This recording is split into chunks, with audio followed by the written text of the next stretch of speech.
শেষ হলো মুখ্যমন্ত্রী মমতা ব্যানার্জির সাংবাদিক সম্মেলন। তো কি সাংবাদিক সম্মেলনে এসএলএসটি 2016 এবং নতুন নিয়োগ সম্পর্কে কি তথ্য বা আপডেট উঠে এলো, তো চলো সম্পূর্ণ তথ্যটা আমরা দেখে নিই। দেখো এখানে কি বলছে, নিয়োগের দুর্নীতি মামলায় সুপ্রিম কোর্টের নিয়ম মেনেই চাকরিহারা শিক্ষক শিক্ষিকাদের পরীক্ষার বিজ্ঞপ্তি ঘোষণা হবে। ঠিক আছে, নিয়ম মেনে হবে। মঙ্গলবার নবান্ন থেকে সাংবাদিক বৈঠকে এই ঘোষণা করলেন মমতা ব্যানার্জি। জানিয়ে দিলেন, আদালতের আগের নির্দেশ মেনেই এই সিদ্ধান্ত নিতে বাধ্য হচ্ছে রাজ্য সরকার।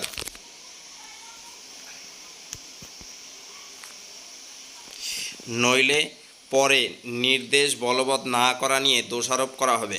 তবে সুপ্রিম কোর্টে রিভিউ পিটিশন দায়ের করা হয়েছে, সেই রিভিউ পিটিশনের ভিত্তিতে যে রায় আসবে আগামীতে তাই কার্যকর হবে। ঠিক আছে, পরবর্তীতে রিভিউ পিটিশনের যে রায় আসবে সেই অনুযায়ী কিন্তু তা কার্যকর হয়ে যাবে।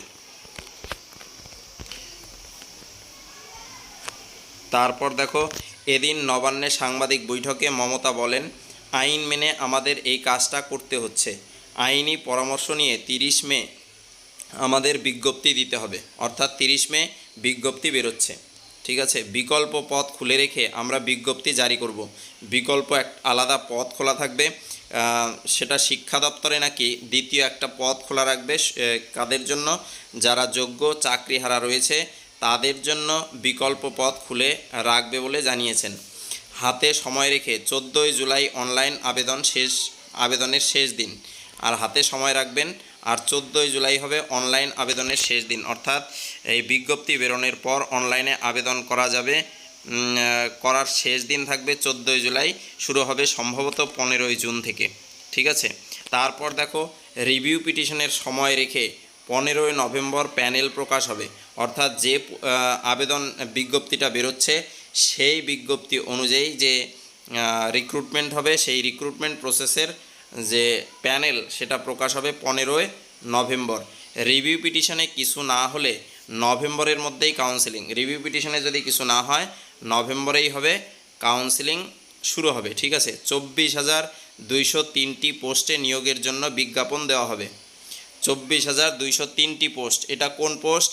এটা হচ্ছে নতুন ক্রিয়েট করা পোস্ট। ঠিক আছে, নতুন পোস্ট থাকছে 24,203টি। সুপ্রিম কোর্ট যেহেতু ডিসেম্বর পর্যন্ত কাজ চালাতে বলেছে, তাই চালিয়ে যেতে বলেছে মমতা ব্যানার্জি। তারপর কি বলছে দেখো, নবম দশমে 11,517টি শূন্য পদে শিক্ষক নিয়োগ হবে। একাদশ দ্বাদশে 9,912টি শূন্য পদে শিক্ষক নিয়োগ। যারা এতদিন কাজ করেছেন তাদের এক্সপিরিয়েন্স অ্যাডভান্টেজ দেব, অর্থাৎ যারা শিক্ষাক্ষেত্রে কাজ করেছে আনুমানিক 26,000 বা 25,000 প্লাস, তাদের জন্য এক্সপিরিয়েন্স অ্যাডভান্টেজ কিন্তু দিবে। মমতা এদিন আরও বলেন, যাদের চাকরি বাতিল তাদের জন্য আমরা অন্য ব্যবস্থা করব। ঠিক আছে, এটা আমাদের নয়, কিছু স্বার্থপর কোর্টে গিয়েছেন।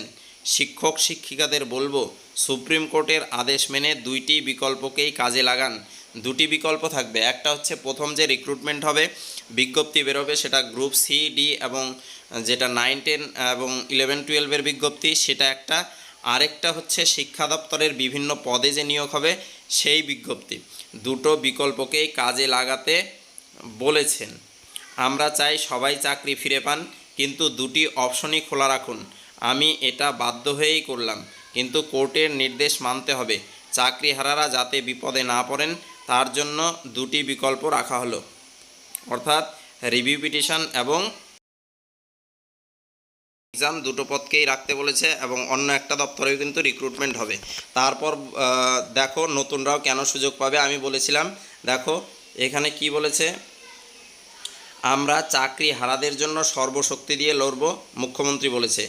যাদের যোগ্যতা আছে তারা প্রত্যেকেই আবেদন করতে পারবেন। কি বলেছে লাস্ট বক্তব্যটা? যাদের যোগ্যতা আছে তারা প্রত্যেকেই আবেদন করতে পারবে।